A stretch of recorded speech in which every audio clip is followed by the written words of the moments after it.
Speaking of ASMR, I saw an advertisement for Wordscape the other day that started out as a soap cutting ASMR video. No! And then it was like, save the soap. Download Wordscape instead.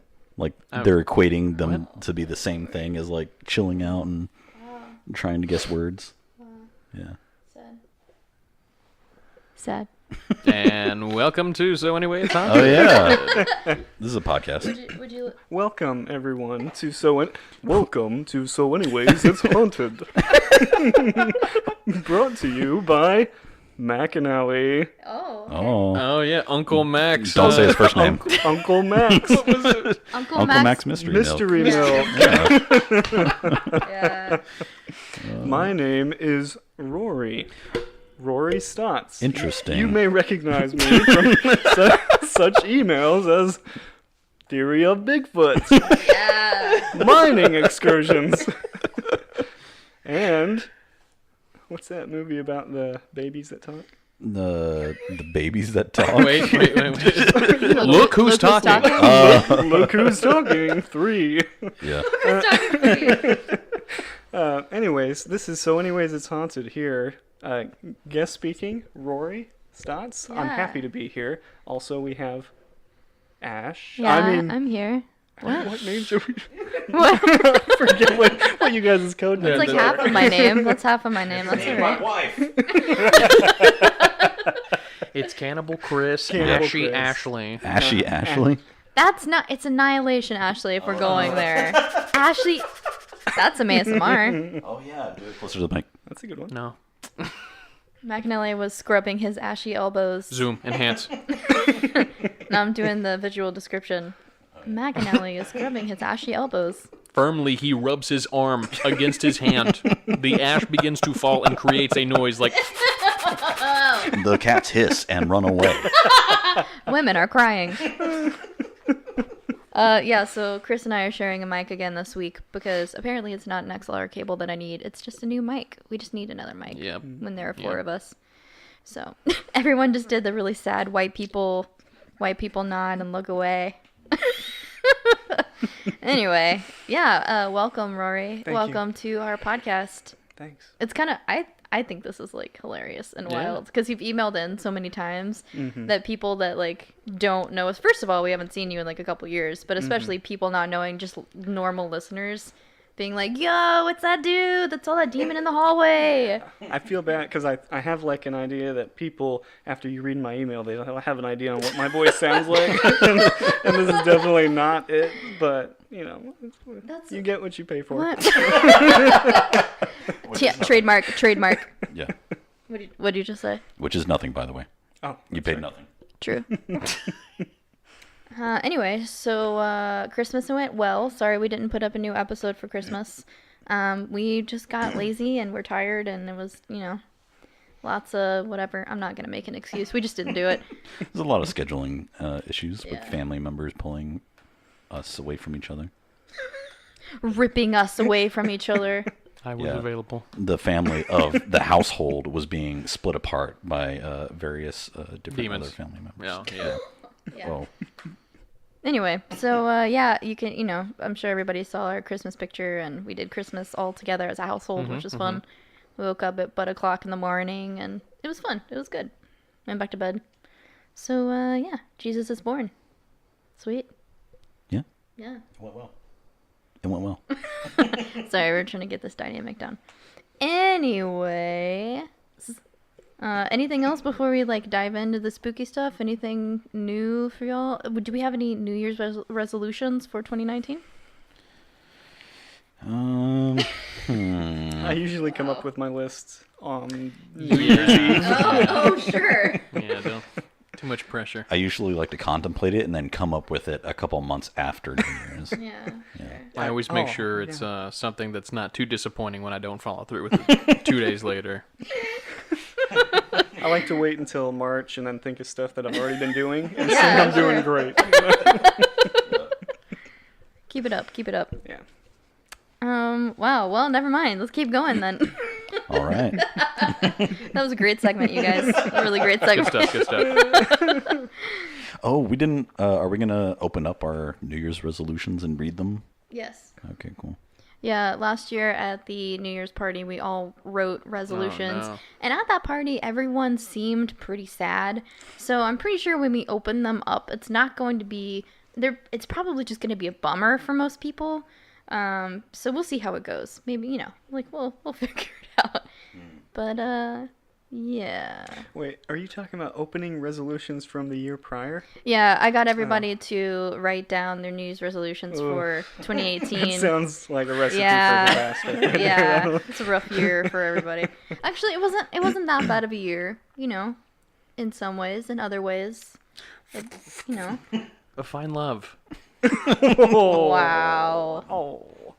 Too real. in myself, and that I did. That I did. Good job, 2018. Yeah. This year was much better than previous years because I had a job. Hey. Yeah. Nice. Yeah.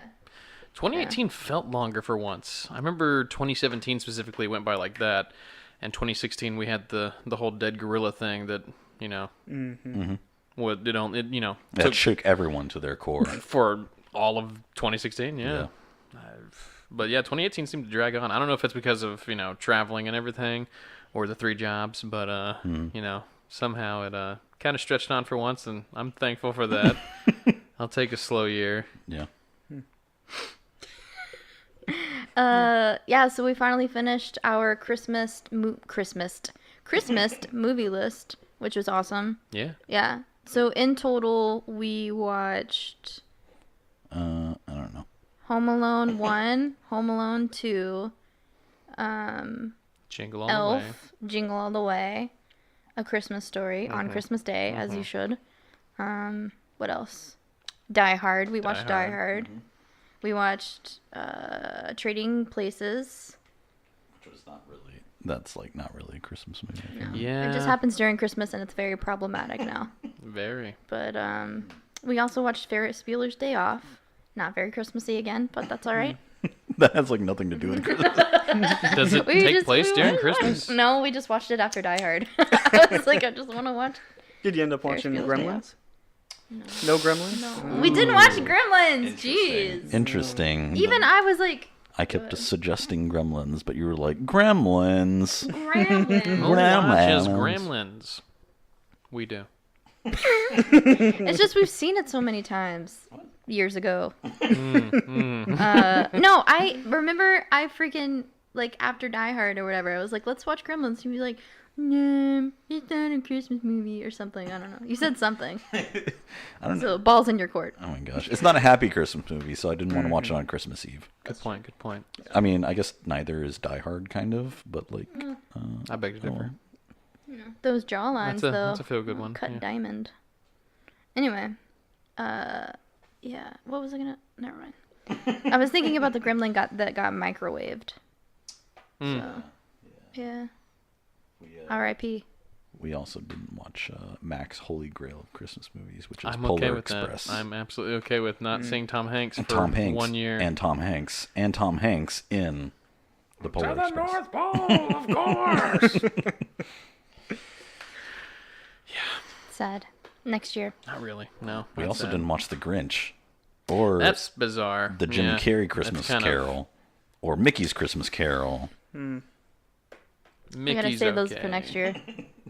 Jim Carrey, you're fine. You don't know. Before we jump in, have y'all seen? I think you guys have. You seen the trailer for Us, the new scary movie from Jordan Peele? No. It looks sick. Yeah? Are you into scary movies? I do like scary You like movies. scary movies? Yeah. I don't man. get a chance to watch them very often. My wife, Kay, Yeah. will be spoken of as Kay from here on out. She does not like scary movies. Yeah. That's fair. So Yeah, it I happens. don't get to watch them very often. That's but I okay. do love them. Well, there's a new one coming out, and it is called Us, and it is from Jordan Peele. And He did, what was that one? Get Out. Get Out. Yeah. I heard that one was really Starts with an F, a T, I don't... Yeah. Yeah, this movie looks incredibly disturbing and very psychologically thrilling. Yeah. Yeah. Really? Really? That's all I get? That's cool. Okay. I haven't seen the trailer. You haven't seen the trailer? No. Oh, my bad. My bad. I gave away all the spoilers about it being good. I also haven't seen Get Out either. You haven't watched Get Out? No. Oh, it's a good movie. Ashley saw it without me. Ooh. It was a girl's night. The room is filled with awkwardness. What were you going to say, Rory? I was gonna say it's kind of off topic, but This whole thing is off topic. Yeah. So I got Kay to come with me. She doesn't like scary movies, but I convinced her to come with me to SeaWorld for their what's it called? Fright Fest. Oh, yeah. Of SeaWorld. We went to 3 different haunted houses. First haunted house she's ever been in her life, and they were good. They were no. high quality, Ooh, wow. really high quality haunted houses. So Did she sponsor these freak guys. out? SeaWorld. Alright, yeah. No, she did freak out Oh, big time, no. but she blames it on me. I always get the blame because for me, haunted houses and scary movies, I like to suspend, that suspension of disbelief. I let it go for a little bit so I can really enjoy it. I could walk through there like I own the place knowing everything's fake, or I could just suspend the reality for just a little bit and enjoy myself. That's all. The magic. Yeah, Yeah, the so magic I of did the that, mind. and I got scared because I let myself, it was scary, I almost wet myself a couple of times. Wow. But I would get scared, and she's like pushing me forward, and we had some other friends with us, and it was the first time they'd been to a haunted house, so they're all freaking out, and I'm moving on, and it was a pretty intense experience for her, to say the least. But I did get her to do it, and I'm going to try to get her to do it next year, too. Sweet. I doubt it. Oh. She hears this, she's shaking her head going, no. Fool, you thought. The suspension of disbelief just makes me feel, to some extent, you have a habit of just ever so slightly hamming it up when it comes to things like that. Me? No. I specifically remember going to Chuck E. Cheese with you, and there was the Addams Family vibrating, electrocution game. Yeah. And it was like, how long can you last? And there was nobody was even paying attention to this game, but Rory goes up to it and he puts his coins in, and he's like, this is nothing, and sits there and goes, and just starts shaking furiously, and like these 3 guys right behind him like, ain't no way it's like that. And Rory's like, you gotta be careful, man. My hands are still shaking. 3rd-degree burn. There was like a line for it from that point on out for the rest of the night. Oh, my Lord. Well, listen, I do have things up just a little bit, but it's for the entertainment of course. myself and everyone around.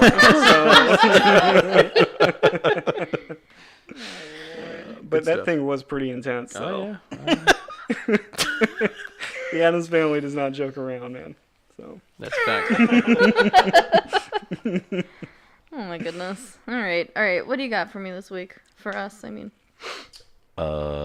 Well, since we were going to record earlier last week, I prepared a Christmas episode. Yeah. That's okay.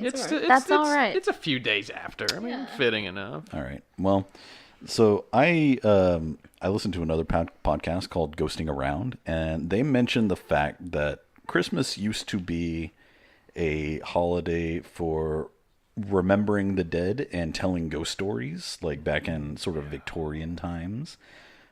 So I think it's fitting that we try and bring that back, because I think it's really cool. The dead? Yes, bring back the dead.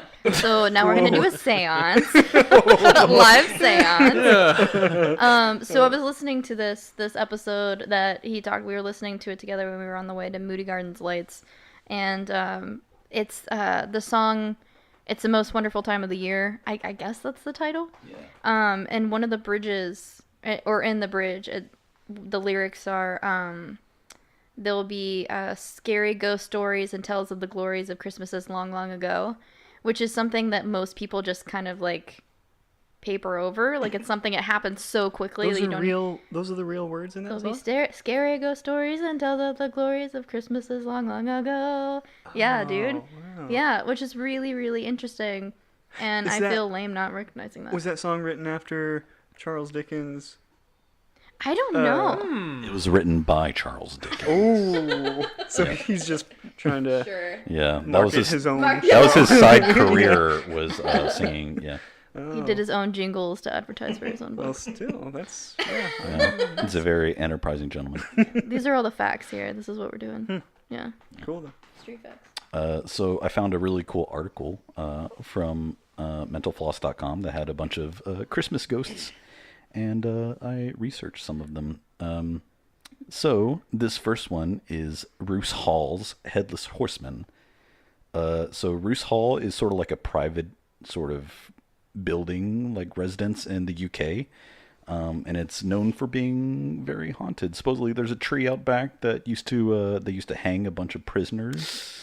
And a lot of people, I think this is conjecture, maybe urban legend. I couldn't find any pictures of it, but some people were saying that in a cupboard in the house there is a hoof print that is supposedly the devil's hoof print. What? I'm sorry. Why is there only one? I don't know. He actually has a peg leg for the other one. Oh yeah. Or maybe he built the cupboard and that's his signature. But yes, so I guess this confirms that the devil is in fact a hooved goat man. I guess so, yeah. Okay. According to people in the UK. Well, yeah. It's like people who make ceramics, you know, they like make it so perfectly, but then they have to show that a machine didn't make it, so they put the maker's print, you know, maker's mark to prove that is, you know, he was like, this cupboard is too perfect. That's it, you know? And we're going to keep going. Yeah. That joke did not land. Let's paper over that one. Okay. Save me. So many people have also claimed to see a pale little girl peering out of the top floor window. And according to local legend, every year on Christmas Eve, you can see a headless horseman roaming the grounds, riding on his stagecoach, being pulled by 4 black horses. Do you think a headless horseman is Cool. is more or less intimidating by having like the stagecoach and the multiple horses as opposed to like one man on a single horse? Yeah, I don't know. Because I feel like it's more trouble for him to get to me if he's on a stagecoach. Yeah. So like I wouldn't Less be so mobility. bothered. Yeah. You have to stay on the roads. I mean, he might be faster than me, but I mean, worst case scenario, he's gonna run me over. Yeah. I mean, that's why you don't see like in old militaries and armies, they don't ride around in coaches. You know, they're just on their horses with a True, sword, true. lop off heads. You know? It makes sense. I don't know, where did the headless part come in? Like, why can't it just be a ghost of a guy on a horse? Why does he always have to be headless? Decapitation is pretty common. I think this question needs to be answered by our resident urban legends man. Maybe next week even. Oh, Maybe. cool. Maybe. Oh, do you look behind you? Sorry, Ukraine, you get a pass. Max scribbles on a piece of paper. So the next one is the ghost of Anne Boleyn at Hever Castle. Anne Boleyn is known in history as being King Henry's the Eighth's second wife. He spent years trying to figure out how to divorce his first wife just to be with her, and when he got to be with her, he grew tired of her pretty quick for some reason. And in 1536, he had her beheaded. So some locals report that every Christmas Eve, you can see the spirit of Anne Boleyn gliding across the bridge over the river to return to her home at Hever Castle in Kent. And there's a couple different stories in Kent for some reason. The next one is the highwayman spirit in Kent. So there was legend of a notorious highwayman back in the day. Legend goes that the highwayman known around town as Gilbert stopped a coach containing a young lady and her father. Old Gil. He ordered them both out, and as the young woman stepped out of the carriage, the horses freaked out and took off, leaving her alone with Gilbert. As she started to look at him, she realized that he was the same man who had killed her brother years previously in a similar highway robbery. So out of fear, she took out a knife she was concealing and stabbed him, and then she fled into the bushes. So later, when the father returned after he got the horses calmed down, he saw that Gilbert was dead in the road, and the following morning, the daughter was found in the woods having gone completely mad. So supposedly that spot in Kent, people have reported seeing the ghost of Gilbert silently reliving his final hours. Oh, I thought you were going to say relieving himself in the woods. I was like, oh dear. What a dirtbag. Yeah. Silently relieving. He's a true scoundrel. Wow, that's really dark, dude. Can you think of anybody named Gilbert outside of Godfrey? Wow. You took... See, that's the thing, because you're telling the story, and that's all I imagine. Is just like, get out! Why does he talk like that? I'm very concerned for him.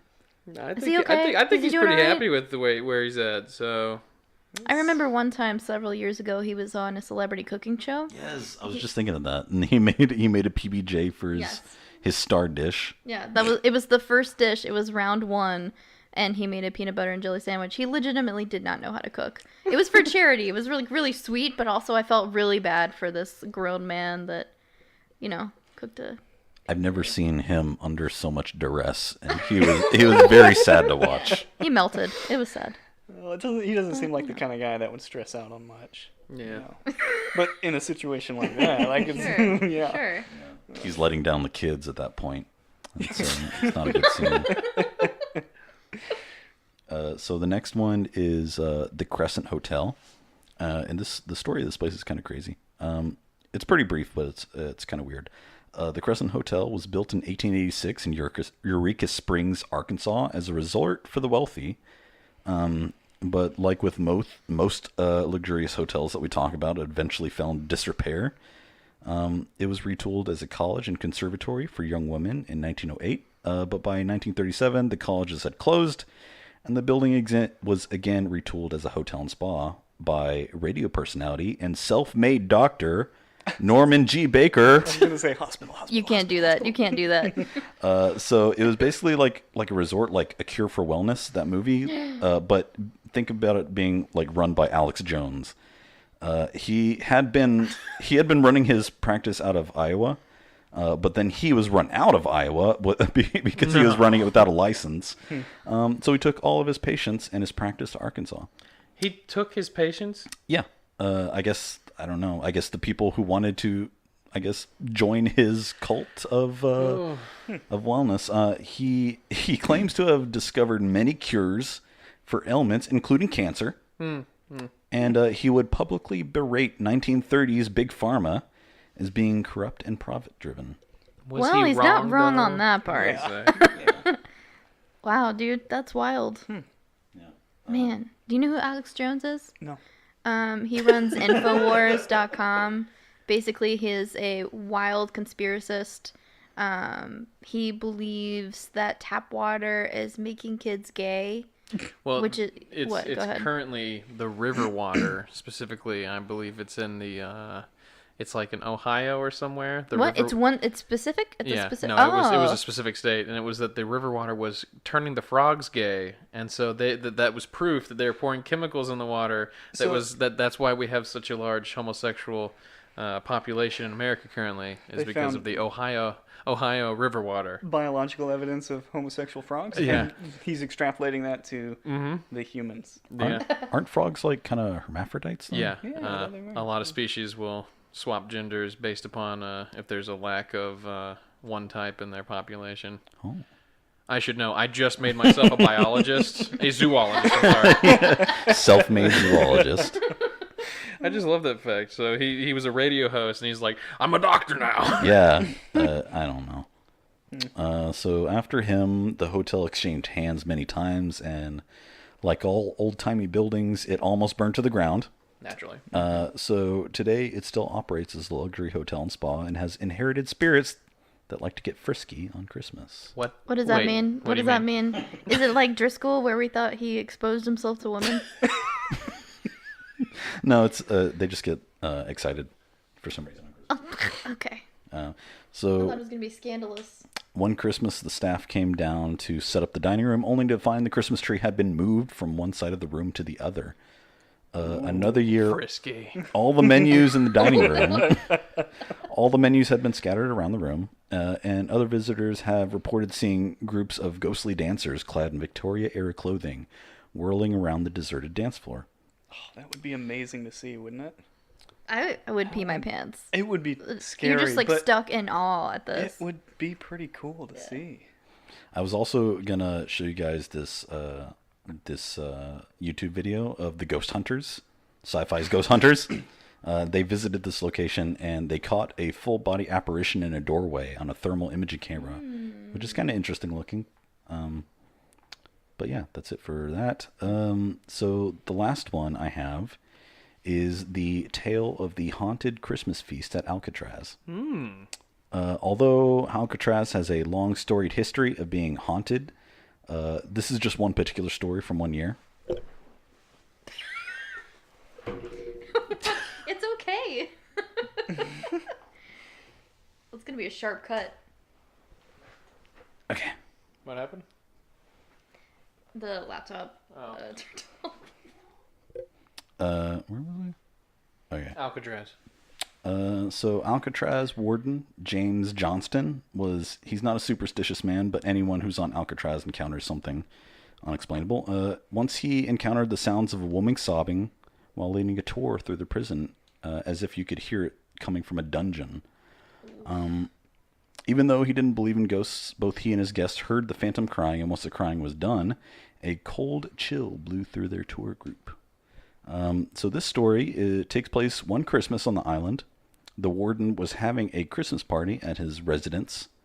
Took place around like in the 1940s. Several guards reported working at the party. Several guards working at the party reported seeing a strange character walking among the patrons. He was a man wearing a gray suit, brimmed cap with unmistakable mutton chop sideburns. And as the apparition made its way to the center of the party, the room suddenly went cold and the fire in the stove went out, and then the spirit vanished into thin air. I hope that happened. I hope that really happened. That's so sick. Yeah, that's pretty cool. So that's all I got for your Christmas ghost stories. That's also very dramatic of him. Yeah. It is. I was wondering, what would make the fire go out? Is it all the oxygen out of the air getting sucked out, or is he just so cold it slows the molecules down to nothing? It's for the drama. It's the show. Yeah, but how? A secondary ghost apparated in front of the flame and blew it out. Yeah. There we go. It's Like a a ghost birthday fart. candle. Okay. Yes, a Wouldn't it birthday make it- candle. What? Ghost. Yes, birthday candle. Wouldn't a ghost fart explode the flame? That's true, I man. don't know. So, welcome to... Where are we going this week? This week we're going to Central Europe, because this was going to be the Christmas episode.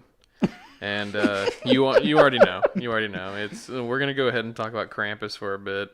Krampus. Is it Krampus or is it Krampus? I like to call him Krampy, but When you people can call say him whatever you Krampus, want. it makes me mad. Krampus. Krampus. There's what's the Krampus movie that we watched? First of called all, Krampus. Krampus. Yes, that one. Krampus. Krampus. Okay. Krampus. The one with what's his face from Parks and Rec? Yeah.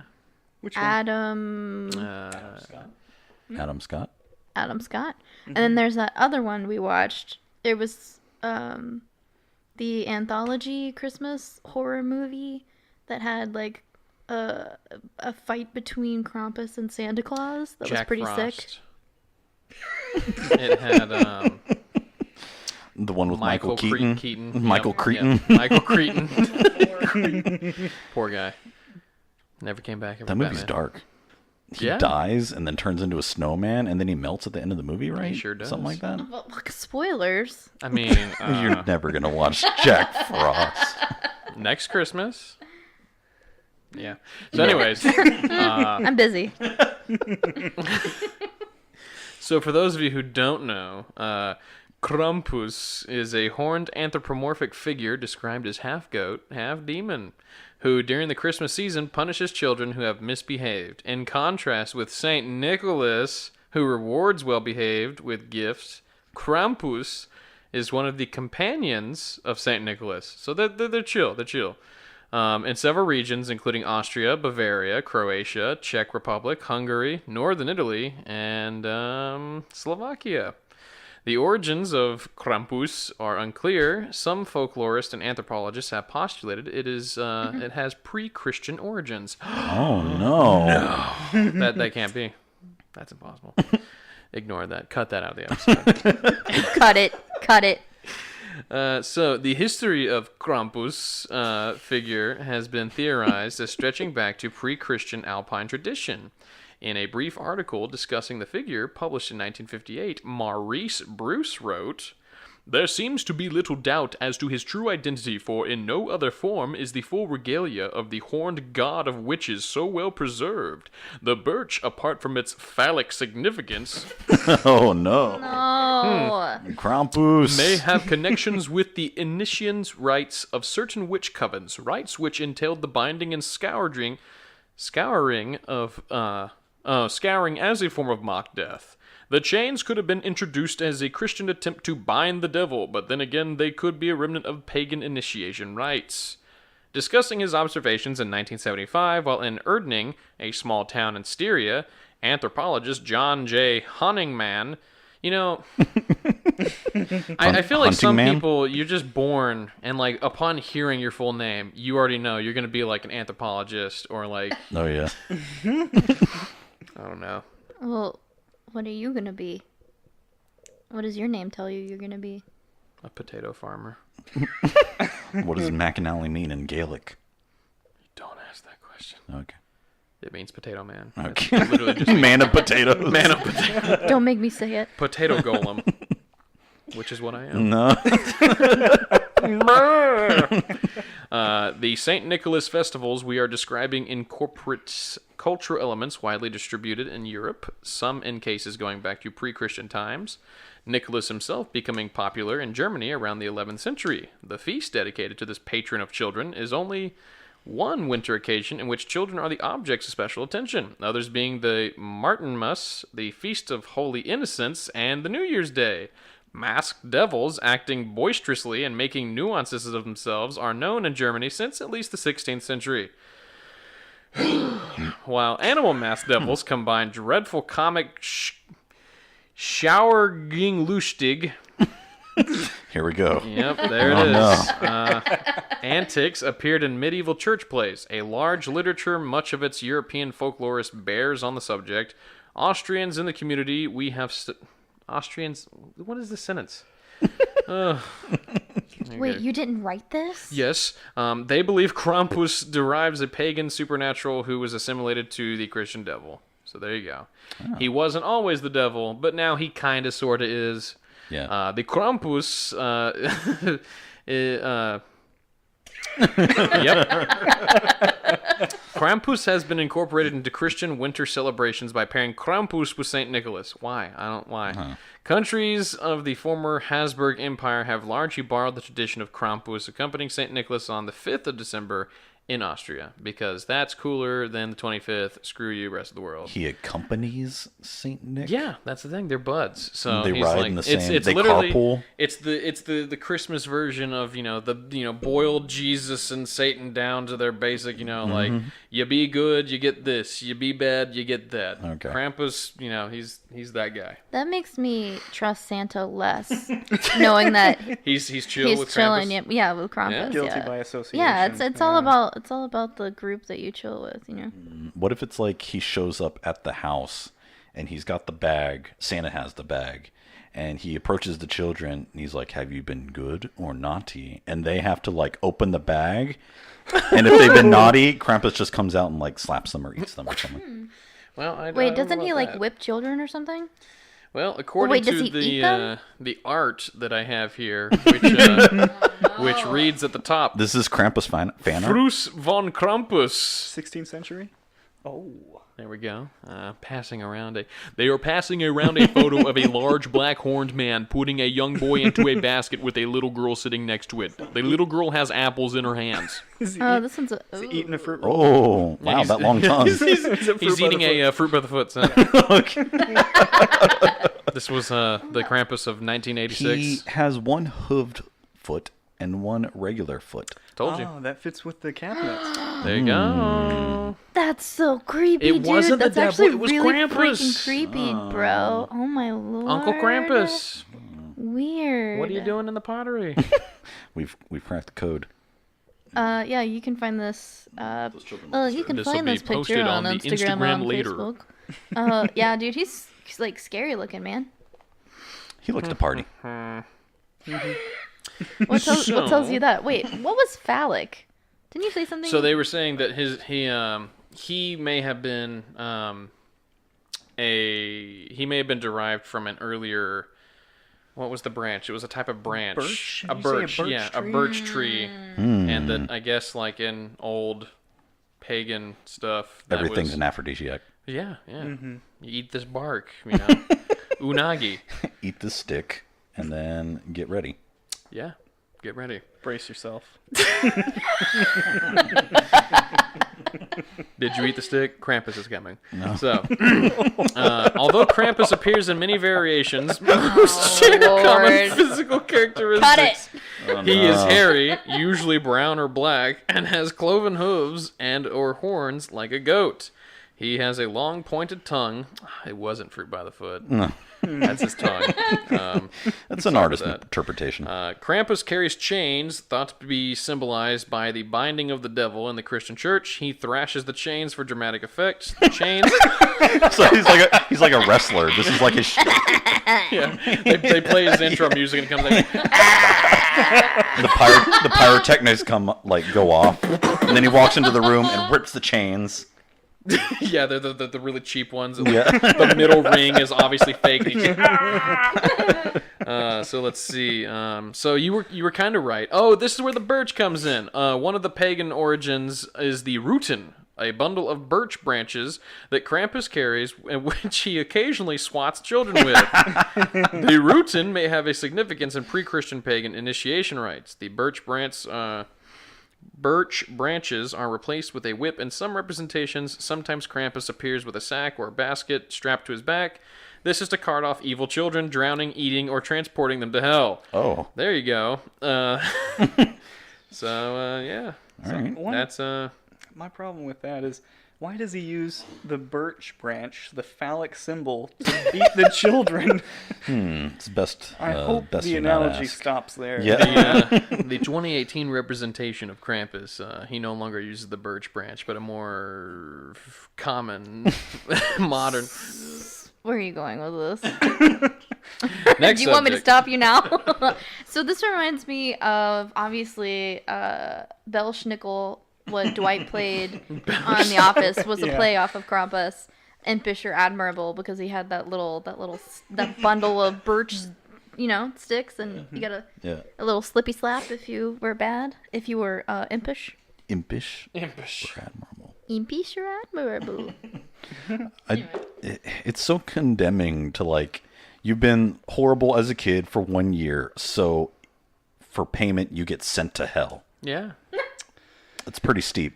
Yeah. Just steep. Naughty list. Not a problem. So everybody knows Krampus. I don't know. You have some general idea of him. I think at some point everybody's kind of heard of, you know how Europe's got that weird devil guy that hits children? Well, so I figured that, since everybody has a general knowledge of that, you didn't want to tune in this week to get just, the same old.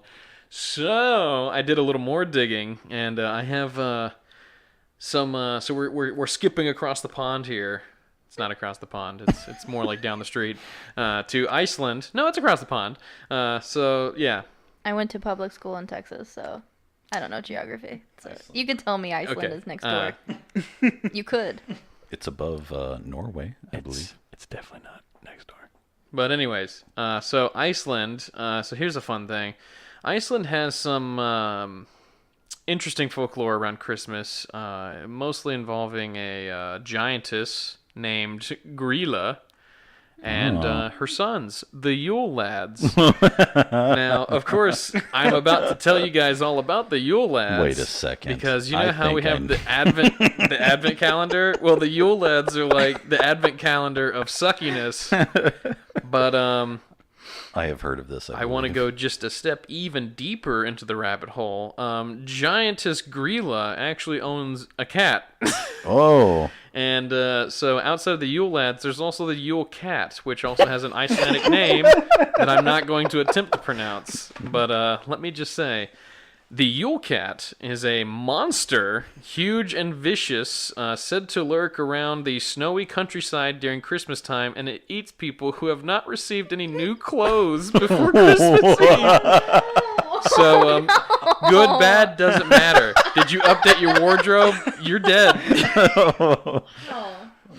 Can't afford that shirt? Yeah. Your cat food. The Yule Cat has become associated with other figures from Icelandic folklore as the house pet of Giantess Grilla and her son, the Yule Lads. Yeah. The threat of being eaten by the Yule Cat was once used by farmers as incentive for their workers to finish processing the autumn wool before Christmas. The ones who took part in the work would be rewarded with new clothes, but those who didn't wouldn't get anything, and thus would be preyed upon by the monstrous cat. It's dark. I like how, like, basically, let's just say it insinuates that the farmers are like, you know, you don't work hard enough, I'm not getting you that shirt. And then the guy that's poor, like, you know, a cougar comes down from the mountain and mauls one of his workers. He's like, the Yule Cat. Or you have a bunch of psychotic farmers that kill their employees if they don't work hard enough. Oh, yeah. Dark. They start, you know, Dark. dressing up as the It cat. was the cat. Those teeth marks aren't human, they're cat. The farmer dresses up as the cat. You better look out. I'm going to go get the Yule Cat right now. Don't open this door. He's right in that closet. The original furry. Oh. So, the yada yada yada, preyed upon by the monster cat. The cat has alternatively been interpreted as merely eating away the food of ones without new clothes, which equally sucks. The perception of the Yule Cat as a man-eating beast is partially popularized by the poet Johannes Unkutlam in his poem Jólakturinn. That's said wrong. Okay. There's a short cartoon about the Yule Cat created by Justin East with music by Danny Elfman. Whoa, really? Yeah, Night Before Christmas, basically. Okay, I don't okay. know, whatever. And that's all I got on the Yule Cat. So let's get over to the Yule Lads. But I feel like, were you about to say something about the cat? Nah, No? you're good. No comment. Not at all. So, the Yule Lads, also known as the Yule Tide Lads, or the Yule Men, because it's been a minute, I prefer lads. are figures from Icelandic folklore portrayed as being mischievous pranksters. At least they were at first. But in modern times have also been depicted as taking on a more benevolent role, similar to Santa Claus. So I kept going over this sentence earlier, and it says a more benevolent role, similar to Santa Claus, implying that Father Christmas, has got something up his own sleeve. Yeah. I don't... Do you want to just cut for a second? Yeah, we'll just cut. Or we're just gonna go to the bathroom, it's alright. Oh man. It's okay, bud. Cue music now. Rory is going to the bathroom. The door has been shut. We will all listen now. Rory has returned from the bathroom. So yeah, benevolent like Santa Claus. Yeah. Their numbers have varied over time, but currently they are considered to be 13. Yeah? They put rewards or punishments into shoes placed by children on windowsills during their last 13 nights before Christmas. Oh. 13 nights you get presents or... So, like, You get could punished it or vary? Could rewarded? you be, like, punished one night and then gifted the other? I don't know. It sounds like it, yeah. Every night, one Yule Lad visits each child, leaving gifts or rotting potatoes, depending Oh, on the child's no. behavior that the year. It Wait, was they really can popular. make vodka though. Yeah. In your shoe? And during that, I know it wasn't Chewbacca. Iceland, but during the Irish potato famine, there was a lot of naughty kids that year. Oh. Wow. Wah, wah. Potatoes. Sad. So the the Yule Lads originated from Icelandic folklore. Early on, their numbers and depictions varied greatly depending on location, with each individual lad ranging from a mere prankster to a homicidal monster who eats children. Wow. So remember that poem Jolfensteimer? That's not at all pronounced that way. You have to say it very aggressively. Yeah. I do remember Yeah, it had the cat. Well, guess what? Surprise, there's more. This poem reintroduced the Icelandic society to Icelandic Yuletide folklore and established what is now considered the canonical 13 Yule Lads, their personalities, and connections to other folkloric characters. The more you know. The Yule Lads are portrayed as being mischievous or even criminal pranksters who sometimes steal from or otherwise harass the population. All have descriptive names that convey their modus operandi. In modern times, the Yule Lads have been depicted also as taking a more benevolent role. They keep saying that.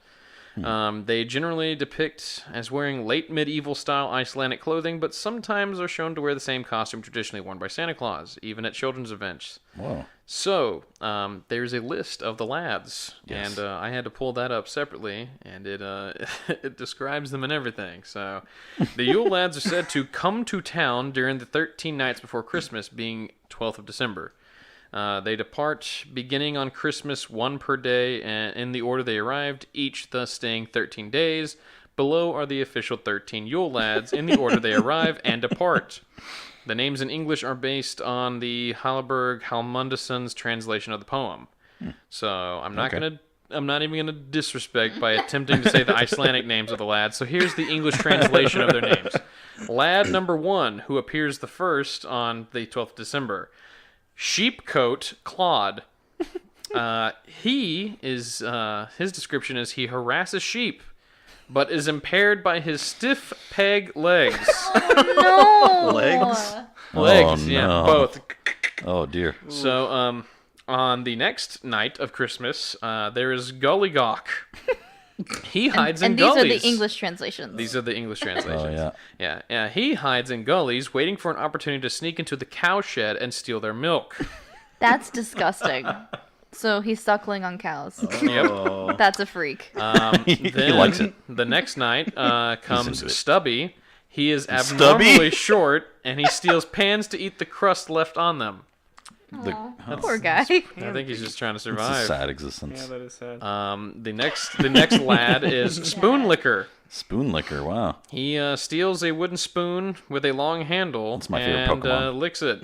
He's extremely thin due to malnutrition. Oh, this is just depressing. Wait, is there going to be a lick skillet too?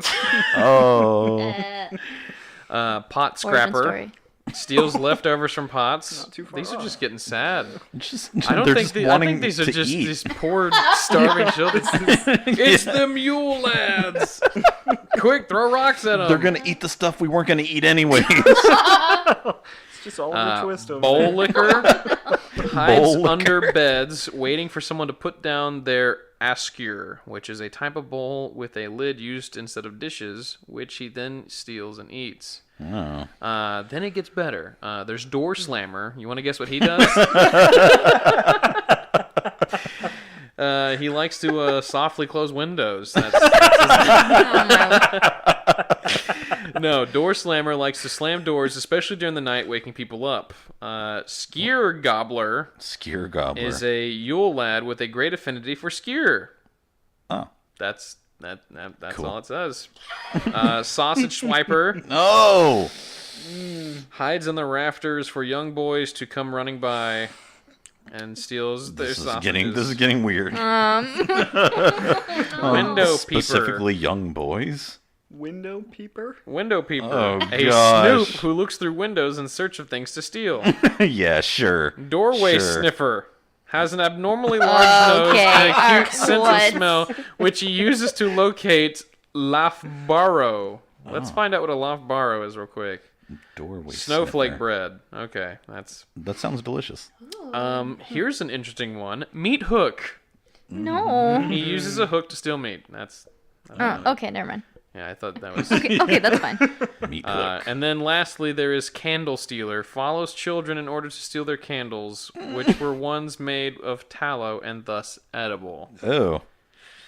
So they're just really hungry. Tallow children is that rendered need forms attention. of beef or mutton fat. Yeah. Okay. Yeah. So, Mac, if you could be a Yule Lad, which one would you be? I would definitely be, let's see, what was it, Stubby? Yeah, I'd be Stubby. Get those crusts all day. I'd be stealing your plates. I'd be Meat Hook. Meat Hook? Yeah. Or Door Sniffer. Door Sniffer. What a freak. I think I'd be Window Peeper. Yeah. So, it takes for Sausage Swiper. Oh, no. No. I'm not We're going not there. touching that one. Yeah. No. But yeah, no, I tried to search anything else that would attach them, and it's just Santa Claus, but, Can we sidetrack for a second? And can you Sure. tell me what snowflake bread is? sure. Because it sounds so delightful. Let's Everyone's see. unique. Originated from northern Iceland to be eaten throughout the country. It consists of very thin flakes with a diameter about 50 to 20 centimeters, decorated with a leaf-like geometric pattern, and fried briefly in hot fat or oil. Anything fried. That sounds delicious. Yeah. Okay. That sounds delicious. That's all it says. Nice. Well, that was great. Great detour, guys. Yep, and The Yule Lads. the Yule Lads. So, Man. it said that they... I could be wrong here. Collect them all. But it said that they came sometimes dressed as, like, their traditional Santa Claus. Yeah. Didn't Coca-Cola make up that Santa Claus thing as, like, I was about to say, yeah. Yeah. How The did traditional red and white outfit is actually it was made in the 1920s for the Coca-Cola ad. I thought so. Yeah. Before that, Santa actually wore, I believe, Nothing. It was yep, he was a naturalist. he was he was a naturalist. The Santa was a fan, much like our late founding father Benjamin Franklin, of air bathing. Air bathing. It was you just don't wear anything, and the air will clean all that off. And Yeah. He also used photosynthesis to eat. yeah, that's why being stuck in the North Pole, he most of the year he's unconscious, but whenever that sun rarely passes over, Yeah. Talking he about just- Ben Franklin stuff. Yep. the Santa Claus, Ben Franklin. That's who it was before Tim Allen. It was Oh, Ben Ben Franklin. Franklin. That's who fell off the roof. yeah, he killed the original Santa, Dang. became the next Santa, and then Tim Allen scared him off his roof. And if you actually watch the prequel movie, it makes a lot of sense. It was too dang loud, too much clatter. Yep. He was just asking to be killed, though. You're just walking around too loud, waiting for someone to scare him off that roof. Oh, but to finish the thought, in case there's literally anybody who cares, fur. He wore fur. It was like, yeah, he was basically just a big hairy huntsman before he was. Huntsman. So these Yeah. poor Yule Lads who were scraping for crumbs on pans were wearing big fur coats? Yeah, no, Man. they knew how to hunt. They just didn't know what to do with it once they got it. They just took the fur Yeah, they just took the fur and they're like, and let well, the meat rot. Yule Lads. Yep. So, that's all I got for urban myths and legends and whatnot. Sweet. Well, that was awesome.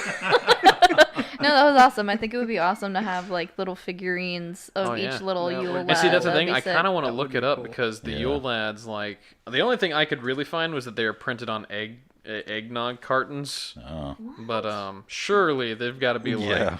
photos or something, or little drawings. I don't We've know. got to bring the Yule Lads back. I feel like they would be all Americanized and look like the Keebler elves.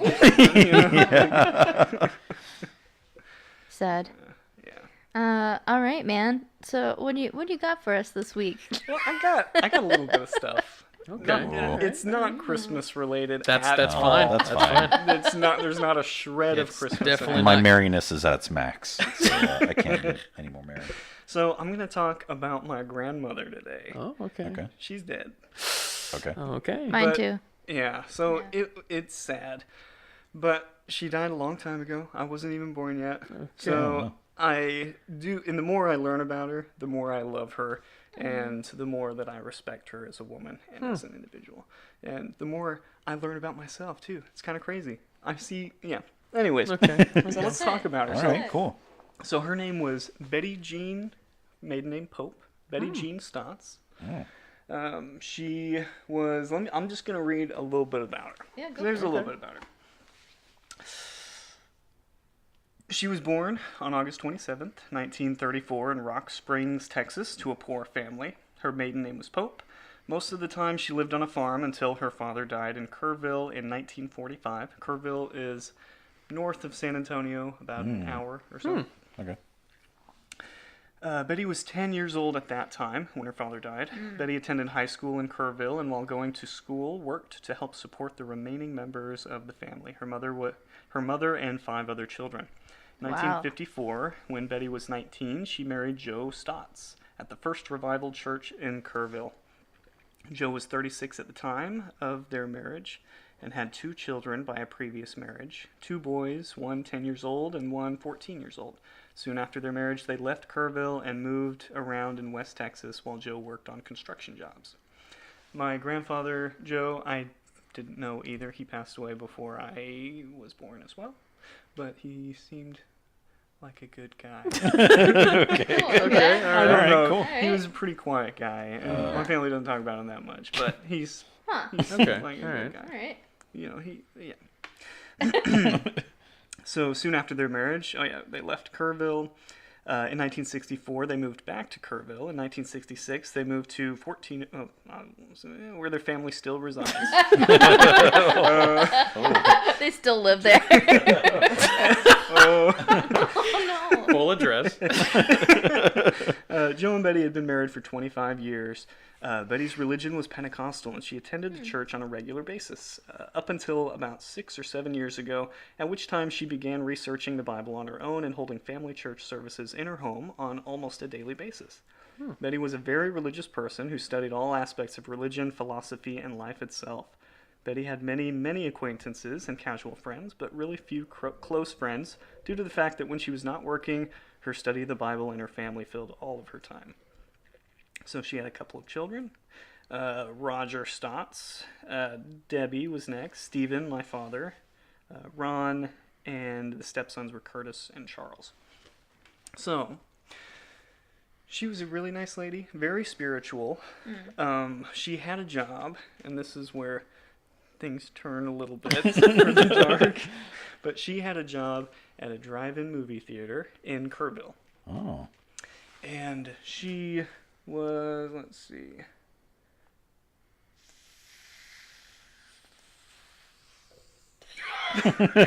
Really great ASMR. Okay. Thanks, yeah. I think she was 36 years old when she was, that doesn't sound right. Yeah, it does. 36 years old. And she was working at the drive-in movie theater as a ticket seller. The person at the ticket booth. Yeah. And she liked this job a lot. She would actually spend a lot. It was a beautiful view.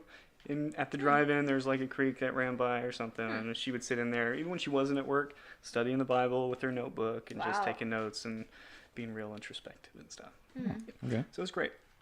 So, one fateful day, it was on June... Nope. It was a very fateful day. I don't see the date here, but it was very fateful. It was one night in... it was a night where there was movies playing at the drive-in theater. People were coming in to get their tickets, and the movies were playing, and a guy comes in, and he hits her with a tire. It gets really bad. True crime stuff, so it's pretty brutal. Hits her with a tire iron, cuts her throat. Oh my lord. And she's on the ground in the booth. He sets it on fire. And she burns. Whoa. Okay, so is the ticket booth not close to anything? Does anyone see this happen? I think the movie's going on, so all the cars are facing this way. Right. Oh my Yeah. gosh. And it's just, there's nothing going on much back there. Wow. So it goes into flames.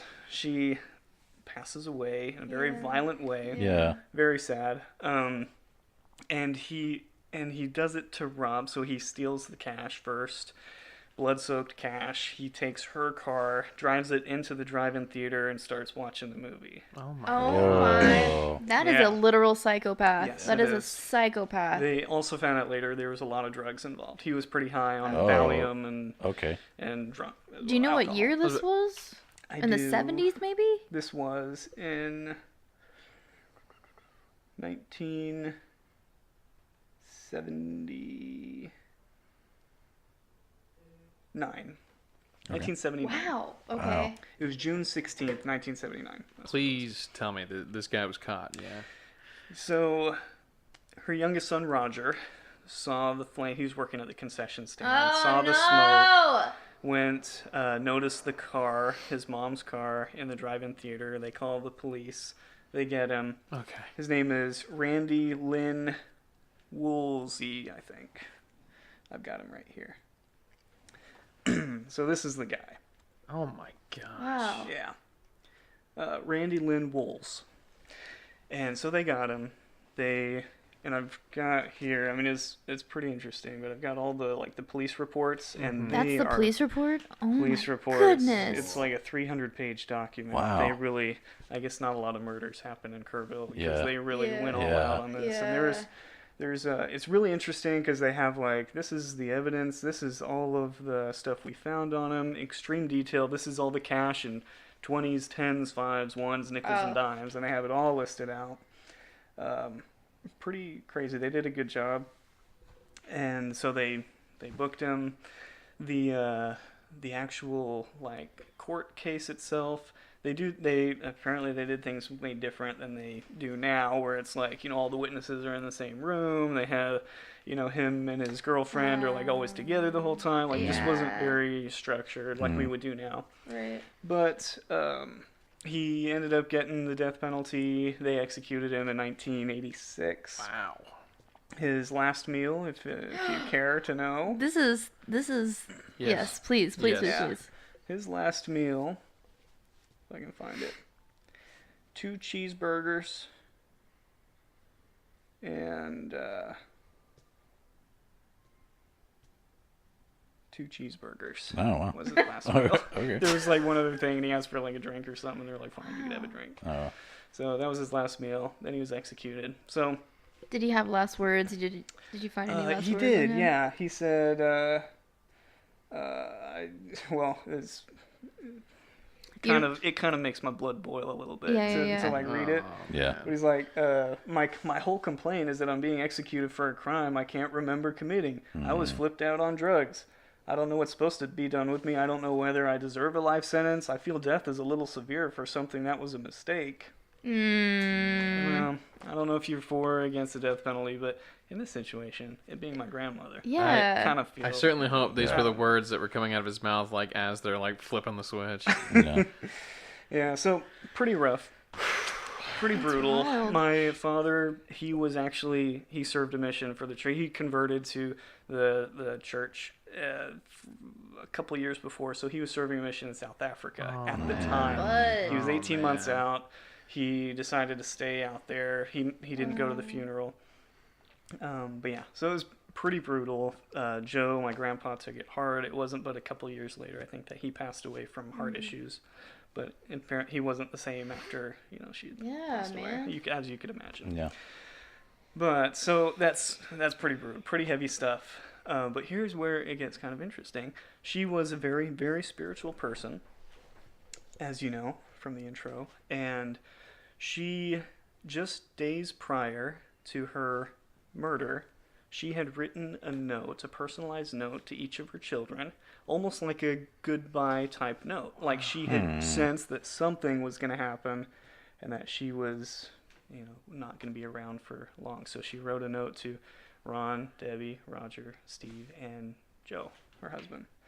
And I actually have a copy of a couple of the notes. I won't read them, Oh my but goodness. Wow. it's pretty amazing stuff. And they actually, if there was a TV show in the 80s called That's Incredible. You could look it up on YouTube. I could not find the segment that they did on her, but they did a segment on her murder and these letters and how she could have the... I feel like I've heard this somewhere. Almost like that show Touched by an Angel or whatever. Oh, I don't know. Well, I mean, like very, very different, but I'm saying like it's in the same vein, I don't know. I feel like I've heard someone tell this story before, but I can't remember on what or where.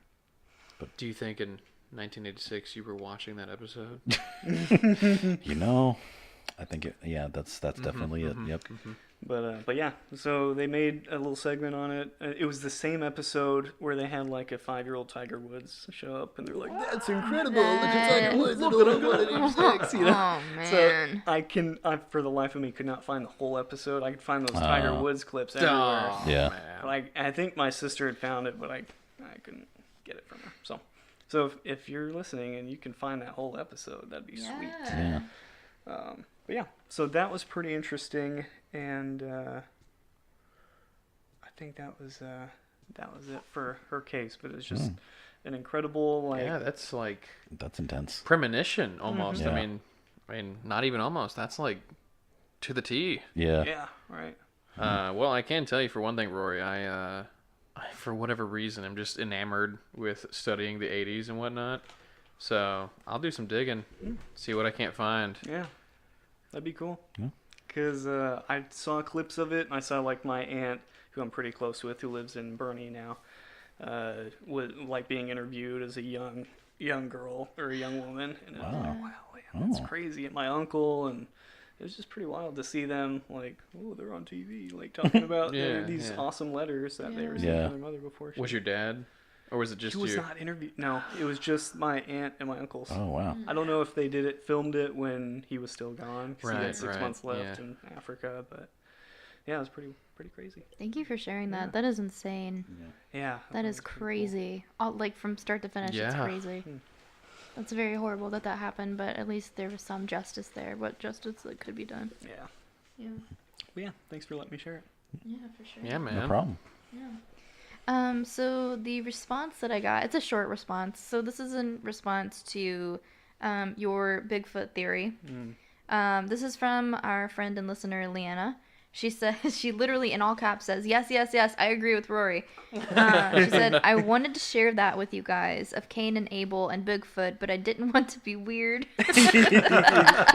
And then she says, also Rory isn't weird. She said, I actually weirdly firmly believe that, so I really do believe in Bigfoot. Hey. That is crazy, because I never even considered it. So I think it's very interesting Yeah. It's pretty to off the have wall, at least two so- people be like, yo, this could be possible. Yeah. Yeah. I mean, it's hard to catch it if you're reading it. It's hard to be unless you're like in a Bigfoot mindset. Right. Like, Yeah. you're not gonna read that and think anything Yeah. like that. But if you're like a fan of Bigfoot, like Yeah. I am, then Scanning the Bible for Bigfoot, yada yada oh, yada. yeah. Well, and it's funny because when she was reading that off about what you said last week or 2 weeks ago when we recorded, I remember thinking about that when I was reading over that as a kid. I was like, so, because it said, the part about, anybody that, harms him, a curse upon their head. And I was like, would that mean that he's still walking around to this day? I just never made the connection of Bigfoot, but, I'm like, it eerily makes a lot of sense. Yeah. Yeah. It sure does. We're all just agreeing with each other. We're here today with Counterpoint. Professor Stotts, master of the... Self-proclaimed professor. Sweet, man. All right. Well, yeah, thank you for joining us. This was awesome. This was really cool. I have one other story if you want it. Yeah, Yes. dude. Yeah, go for it, please. Yes. Well, I have 2 stories. They're short though. That's all right. That's why we're here. So I asked my mom if she had any paranormal experiences. She said no, except this one time. I'm not having this up, man. She did it just like this. She stroked her chin and said, that one time, in the middle of piano. It's a flashback. She's a twin. She's an identical twin. I don't know if you guys have studied like Really? mental connections between twins or anything, but Yes. there's a lot of stories. I know there's like weird Nazi stuff that excluding that. I don't know. What? Weird Nazi stuff? You didn't know about that? They did experiments on like triplets and twins, and they tried to like no, I didn't psychic. know What? Bad stuff. Yeah, that. I did not nothing know that. good. Man, Nothing the Nazis good. were just freaks, dude. Yeah, all across the around. board. But excluding them, I mean, there's a lot of other like cool twin stories. And I was because the exact same DNA, like there's got to be something going on there beyond So one time, and she's gonna love me for telling this story. She grew up on a farm up in Utah, and it was pretty secluded, not a lot going on. So she went to her shed in the front yard or something to get something out of it. I don't even know why. She didn't tell me why she went to the shed. Maybe something embarrassing. I don't know. But she went. She was just wearing a t-shirt and her underwear. She was just, oh yeah, I'm just going to my shed in my house. Nobody's around. She went there. She was in the shed doing, I don't know, getting a board game or something. Whatever they do in sheds. Sure. And her dad pulls up. And his friend is with them, so they stand in the driveway and they just start talking. And she knows, she's seen them talk in the driveway for hours and hours and hours, one of those kind of things. So she's in the shed, silently sobbing to herself, just wondering, how long am I going to be stuck in this stupid shed? And she's in there for a long time, like an hour, she said. And she was just about to call out for her twin sister. Her name is Carla. Her sister's name is Darla. Carla and Darla. Oh my gosh. They did that. Those parents did that. They did that. All right. They did that. So she was just about to call out to Darla, yell for her to come bring her some pants or something. She didn't want it. She was really embarrassed. She is now too. And so she's just about to call out, and then all of a sudden Darla appears and says, "Hey, what were you calling me for?" She goes, "I didn't call out to you. I was just about to call out to you." Oh my gosh. She's like, and she's like, "Go get me some pants, man." What are you so anyway, so they get out of there. She gets out of there, and she had I think, a telepathic experience with her twin sister. There's got to be some kind of bond there. Wow. Yeah. Anyways. That is so sick. I've always wondered. Twins have freaked me out. It just the identical twins freak me out because it's so like. You're literally the same person, but it's understanding nature versus nurture, and then it's just so interesting to me. But I absolutely believe that there's some sort of telepathic something there. They're literally, more than meets for the sure, eye. like absolutely. Well, but before we do get a corrections corner next week, I did look into twins and clones and all that jazz. They are not identical. They are nearly identical. Barring any DNA mutations or what? What are you talking about? Well, it's from the moment you're born, you already start growing in different ways. It literally comes down to what materials are available to you at the time. What were you fed? What were they fed? Every little thing immediately just you're two different people. I mean, there's an actual saying that it's not all clones are twins, not all twins are clones. I don't know why that's a saying, but it's a saying. Okay. It was in a documentary I watched, so it's got to be true. In the same documentary I watched, one of the things they talked about was that not Nazis, but other people that volunteered for work, for experiments and whatnot, did claim that, if the other one was in distress, they would have this overwhelming sensation of the same emotion they were feeling. If it was joy, it was joy. If it was anger, it was anger. But they said the most common and the strongest one was, fear or anticipation. Interesting. So, yeah.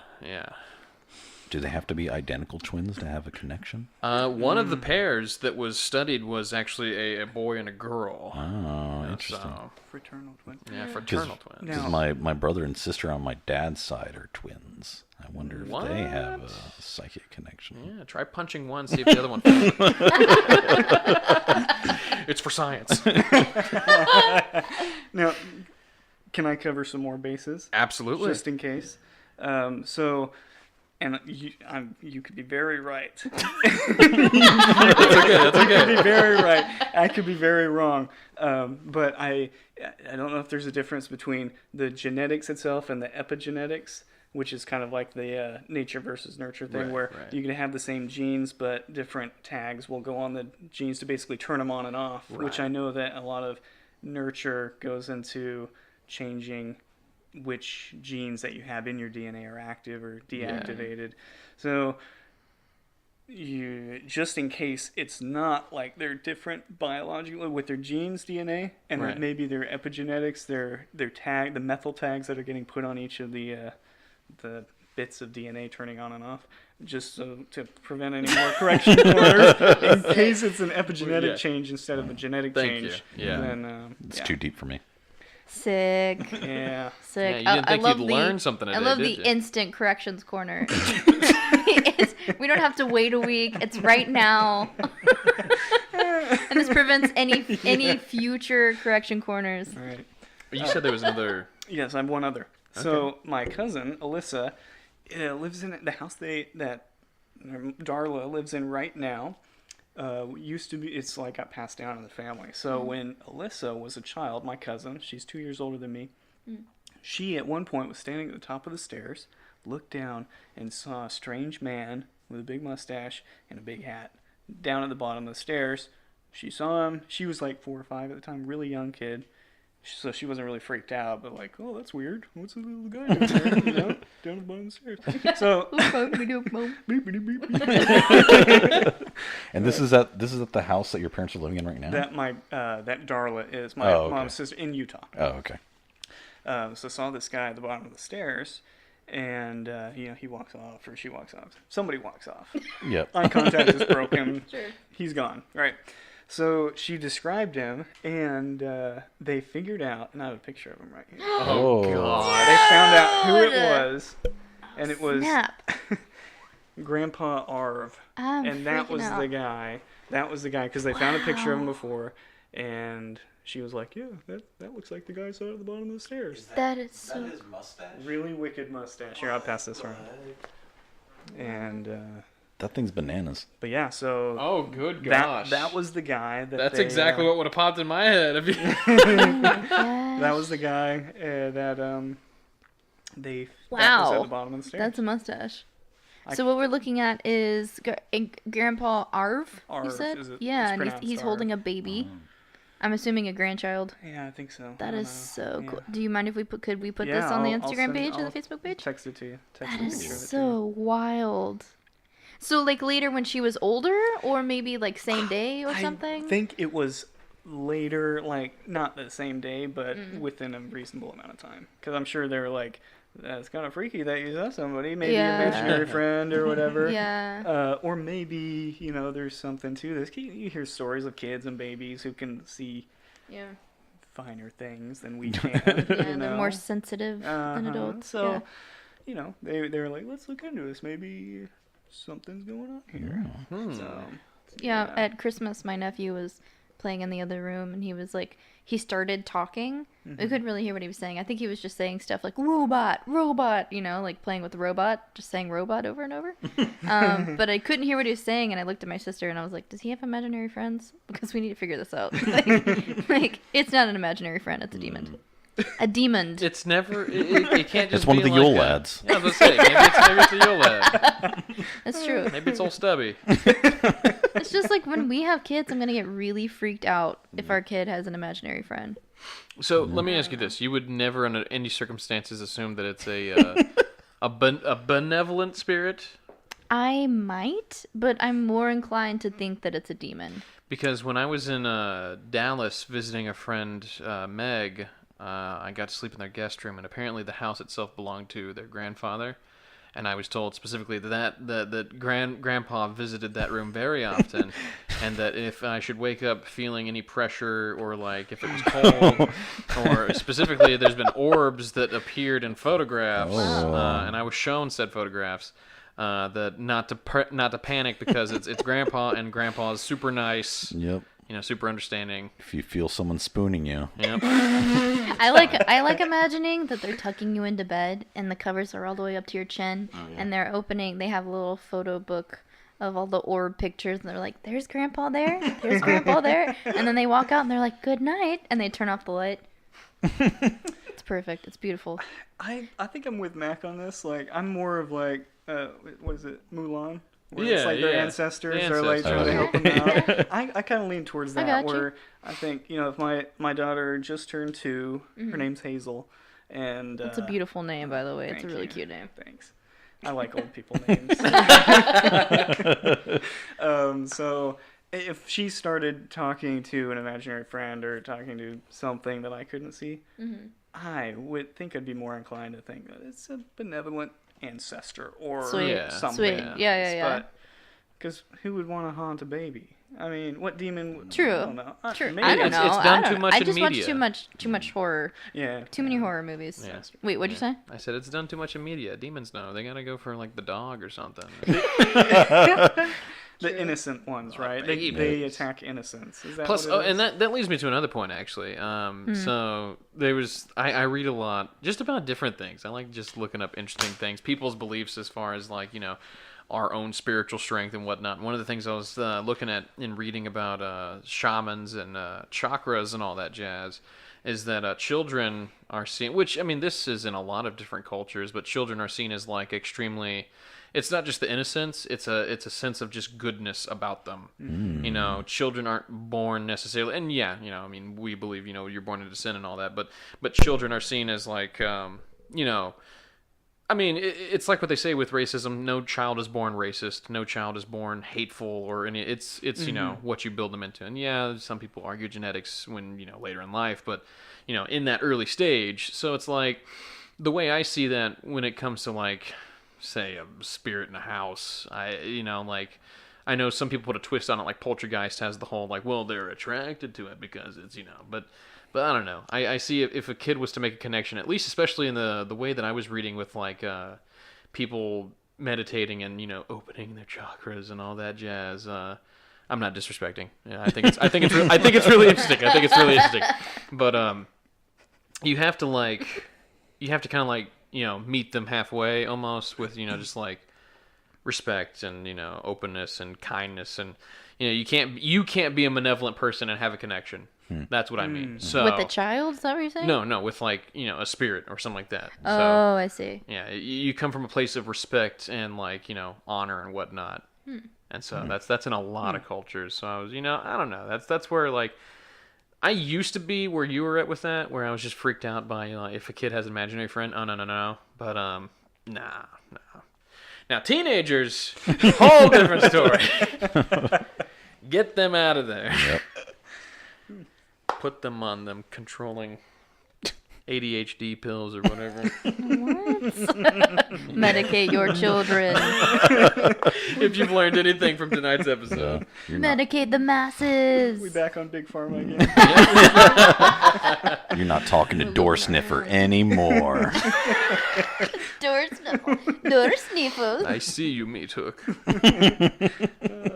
Oh, Lord. Cool, man. Really cool. Cool, man. Hey, do you want to tell that story, or that experience you had this week, about sleep? That sleep experience you had? The extremely creepy sleep experience. It's really creepy. Wait. This is gonna be good. This was a first ever happening with me. I typically like to go to sleep with nearly pitch black in my room, but with like a video that I'll find that has dark or dim lights and plays usually either like soft piano music or jazz music, something that just put my mind at ease.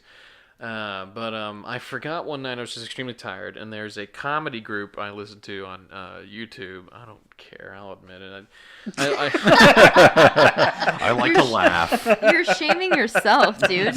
Well, it's just whatever. I don't know. Whatever. It's Chris O'Neill's YouTube page. Oni Plays.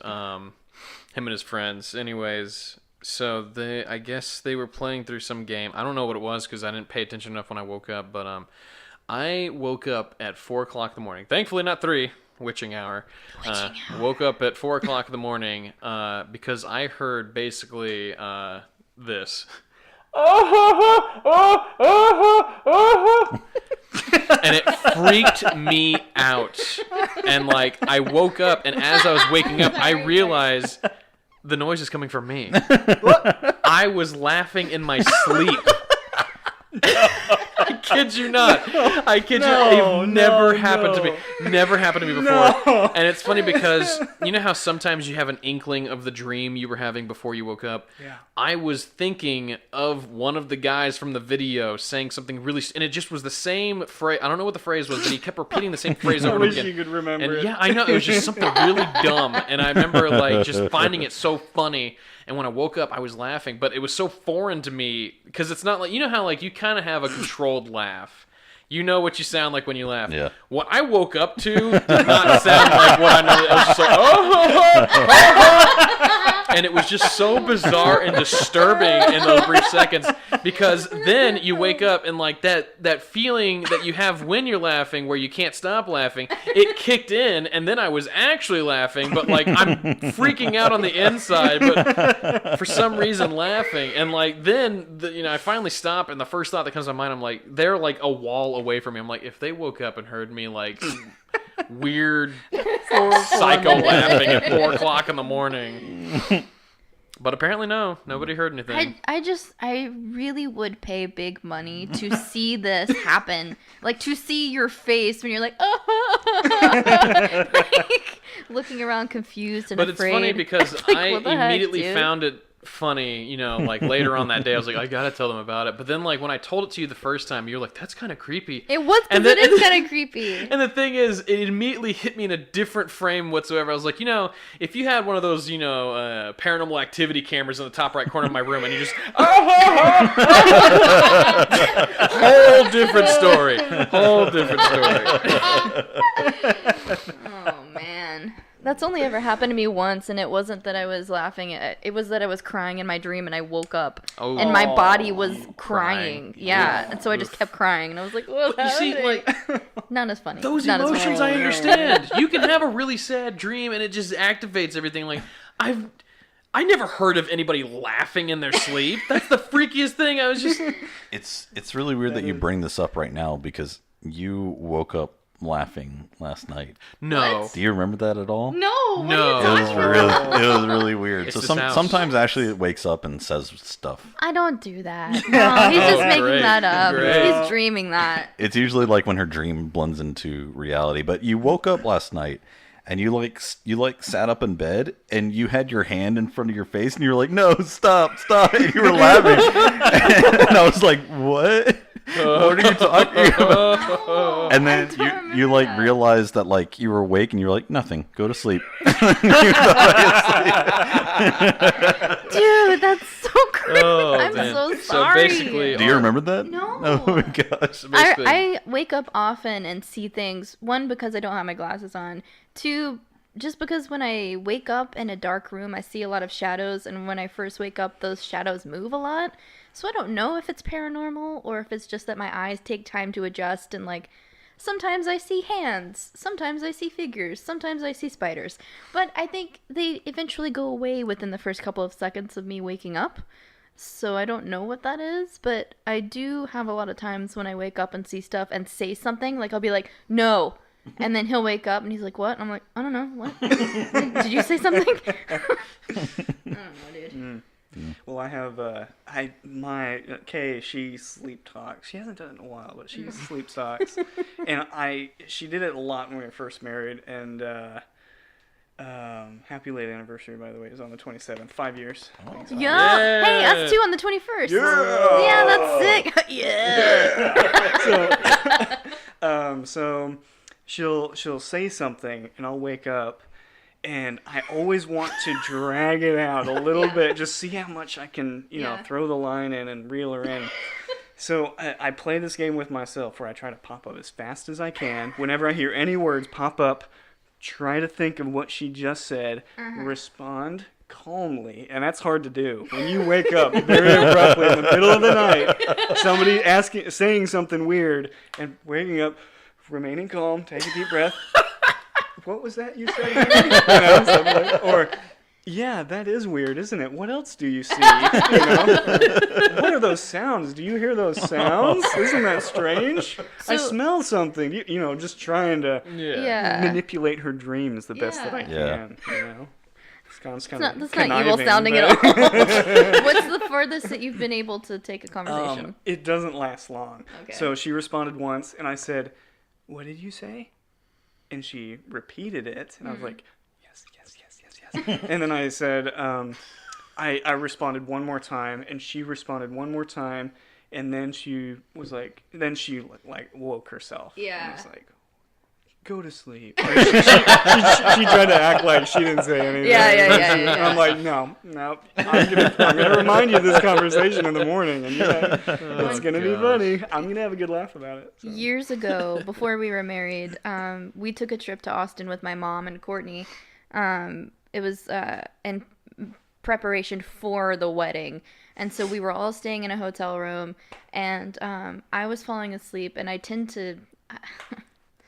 Even though you're making this up, in the past, I used to talk in my sleep. Definitely not anymore. Mm-hmm. And I remember I was like falling asleep and I was saying a couple things, and then I heard my mom and Courtney laughing, and I was like, what are they laughing about? And they were like, you're falling asleep. And I got really mad and embarrassed, and I was like, shut up, you guys always do this. I'm not talking. But I definitely was. I was just really embarrassed. So I just rolled over all mad. I don't remember that. I think you were already asleep. Oh, okay. I don't know. Yeah. But I remember being like really embarrassed. Like, shut up, dude. I don't even care. Why do you think that is? It's like when you're asleep, everybody like automatically. What's there really to be embarrassed You're about? just so vulnerable. Yeah, I think that's it. It's like it's your subconscious talking. It's not even you. They're making fun of your subconscious. Yeah. Like that's not. But you're the one taking the hit. You know. That's true. Oh man. Sweet. Yeah. Well. It's good stuff. Many sleep laughs to you this year in 2019. Yeah. And may you get new clothes, lest that Yule cat come and eat you alive. And watch your sausages, lest they get stolen. Wait, what is his name? Sausage Snatcher. I thought it was Swiper. Swiper? Oh, I think it was Swiper. Oh. Sausage. Who knows? Type it in the comments. No, I'm just kidding. Please don't do that. That's so annoying. Do you talk in your sleep? Let us know. Oh my gosh, yes, dude. Please send us in stories of people talking in their sleep or you talking in your sleep. Yes, it's hilarious. My uncle used to do it all the time, but I don't remember anything he said. Thank you for that. That's a really great anecdote. Thank you. Sorry, I can't give you anything. Since we're talking about sleep and uncles, so Uncle Mac. So here's the thing, the next product by Uncle Mac. No, my uncle had been in contact with a vehicle when the vehicle was struck by lightning. And where did you get instantly serious? You're like, my uncle, he was struck by lightning 7 years ago. No, so when I was younger, it happened, and he worked at Murph Deer Farms over in Crosby, Texas. Go ahead, try to find him. He's not a Mackinac. Good luck. Doxed. Kenny Chilton. Yeah, Kenny doxed us. Yeah, thank you, Kenny. I don't think it counts if you know where we live. Yeah, he was over here last night. But so anyways, this actually, the reason why this came up is because we were talking about, stuff, sleep and whatnot. I stayed with them a long time ago in a log cabin in Colorado, and he's like, boys, come in here.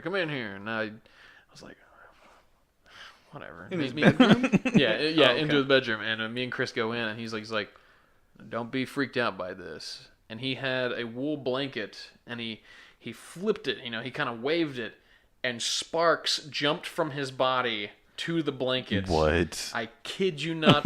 Witnessed this with my own eyes.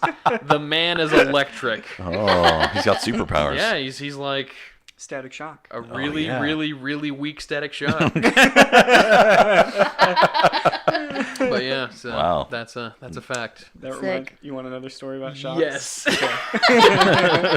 All right, so it was I think my senior year of high school in Miss Schumann's class, and Izzy was there. He could back this up. Okay. She pulled out the electrograph generator. That's the silver ball that when you touch it, your hair sticks up, right? Yep. Well, when you first put your fingers on it, it sends little shocks. It shocks, it's a little electric.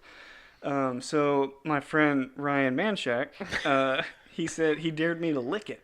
Oh my gosh! And if you knew me in high school, I wouldn't turn out a dare.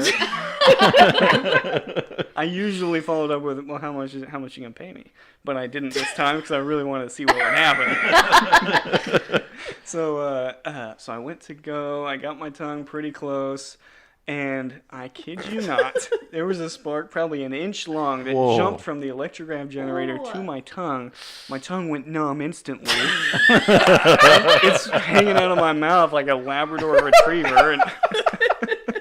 And everybody just goes, oh! It was classic 2008. Yeah. And then Miss Schuman's like, what's going on over there? If you know Miss Schumann, she will stop everything, put on her lips or chapstick real quick, put it away, and ask what's going on. So she's like, oh, and I think it was Ryan, that dirtbag. He goes, Rory licked the electrograph generator and a giant spark. And I was like, no, I didn't. But she's like, oh, was it cool? Or I don't know what she said. She said something like that. And she's like, do it again, except we'll turn the lights off. So I was like, no, don't make me do it again. But I had to. So she turned the lights off, and I was like, my eyes are watering because I'm inching closer to this electrograph generator. Sure enough, the lights were down, and all you see is a flash, and my tongue gets shocked again. And then I really couldn't feel it. And but it was awesome still. I'd do it again. Still can't taste anything. So, anyways, Static Shock. There you go. When did you get feeling back in your tongue? It was like a minute later. Oh, okay. It So you go the whole day. No, You're like 2 weeks later. crying about it in it bed. came back pretty quick, but still, it was kind of cool. Wow. That's wild. Yeah, it was fun. Sick. That's probably the best way to end the episode is to fact check all you fools who thought that Star Wars Episode 1, when Jar Jar Binks got electrocuted in the mouth, that wasn't factual. Ladies and gentlemen, we have physical evidence that is factual. I hope you're not comparing me to Jar Jar Binks. Never. Well, Cool. Well, this time, thank you for joining us. Yeah. thank This you was for awesome. having me. It's been This a has been a pleasure. blast. Yeah, this was freaking It's been a awesome, man. pleasure. For sure. You guys find all of our pictures. You can find them on Instagram at Anyway It's Haunted, or on the Facebook page. Come hang out with us. This is going to be our last episode until the new year. So happy New Year to all of our listeners. Thank you for like hanging out with us these past few months as we started this podcast. Hopefully in 2019 we're looking to do some really, really awesome stuff with this podcast. Yeah, we're really excited about it. So, find us on iTunes, on Stitcher, on Spotify, on YouTube.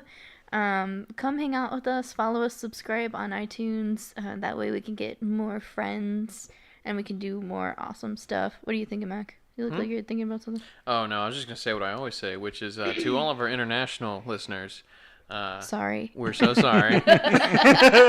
We didn't do a single. Yeah, we weren't recording when we did Not a that. single accent this time. There you go. We're so sorry for all the... We kind of did some Swedish chefs there for a Yeah, second.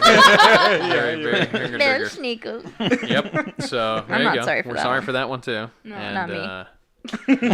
Thanks for continuing to listen. Fight me. Yeah. Anyway, yeah, dude. Hang out with us next week. We're excited for the new year. It's gonna be freaking awesome.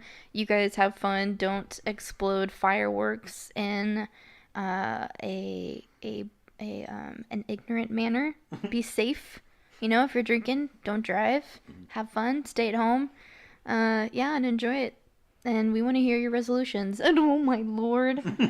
Sorry, a cat just jumped up into my face. Do you have anything to say, Chub? Nope. Okay. Anyway, join us next week on So Anyway It's Haunted. Thanks, guys. Join us next year. Yeah, see you next year. Window peeper out.